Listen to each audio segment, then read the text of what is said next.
আজ সবাই ছুটি গো। তো ভাত টাত খেয়ে সাজুগুজু করে এই ভর দুপুরে কোথায় যাওয়া হচ্ছে শুনি? রাজবাড়িতে। তা হঠাৎ করে রাজবাড়িতে কেন? রাজবাড়িতে কেন? হঠাৎ করে অনেকদিন বাদে মহারাজের আবার দাবা খেলার শখ হয়েছে। তা আমাকে ছাড়া তো তার আবার দাবার খেলা জমে না। তা যাচ্ছ যাও, তবে সন্ধ্যের মধ্যে ফিরে এসো। ঘরে আনাজপাতি বলতে কিচ্ছু নেই কিন্তু।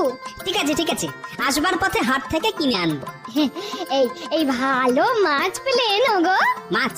রাতের বেলা মাছ খাবে? খেলে কি এমন মহাভারত অশুদ্ধ হয়ে যাবে শুনি? এই হয়েছে এক জ্বালা, যত বয়স হচ্ছে ততই যেন তোমার মাছ খাওয়ার ঝোঁক বাড়ছে। আহা, অমন করে বলছো কেন?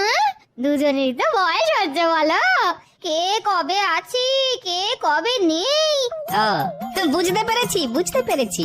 আমি যদি ফট করে ওপরে চলে যাই তখন তো তোমার মাছ খাওয়া বন্ধ হয়ে যাবে, তাই এত মাছ খাবার বায়না। বালাই ষাট, তুমি কেন আগে যাবে বলো?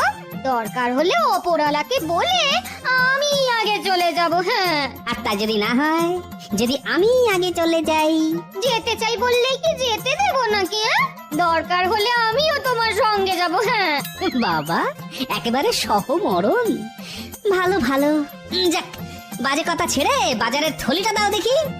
যাই, পুকুর থেকে এক কলসি ঠান্ডা জল নিয়ে আসি।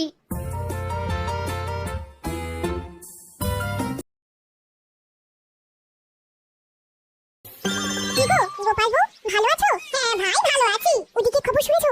কৃষ্ণনগরে নাকি ভূতের উপদ্রব শুরু হয়েছে। মা, সে কি? কেন, তোমার কর্তা কিছু বলেনি? না তো, আজ জিজ্ঞেস করো, দেখো ঠিক জানতে পারবে। চলো ভাই, এই ভর দুপুরে পুকুর পাড়ে ভূতের আলোচনা করা ঠিক নয়। কে জানে বাবা।